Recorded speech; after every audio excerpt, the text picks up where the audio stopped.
Al-Aqsa masjid pertama di bumi yang didirikan Nabi Ibrahim alaihissalam, setelah beliau wafat putranya Nabi Ishak dan cucunya Nabi Yakub hingga cicitnya yaitu Nabi Yusuf alaihissalam terus menjaganya.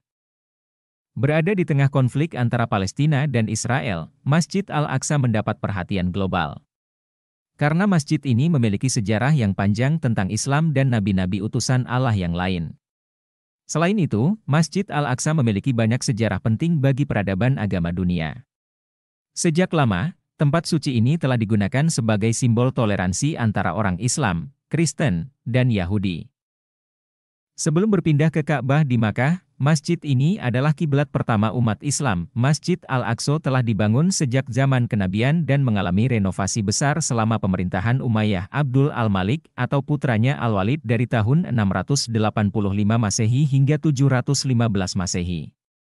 Namun, setelah gempa bumi Yerusalem pada tahun 746 Masehi, struktur pembangunan Masjid Al-Aqsa mengalami perubahan besar sampai Khalifah Abbasiyah Al-Mahdi dapat mengembalikannya pada tahun 780 Masehi. Setelah pasukan Salahuddin Al-Ayyubi dari dinasti Ayyubiyah mengambil kembali Yerusalem pada tahun 1187, tentara salib kehilangan kontrol atas masjid.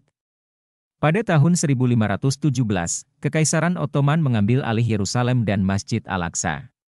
Berabad-abad kemudian, di tahun 1837, gempa bumi lagi terjadi, dan itu langsung diperbaiki.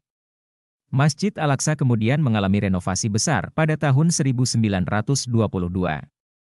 Ini dilakukan untuk memperbaiki area masjid yang bocor dan memulihkan desain interior dan kaca di dalamnya.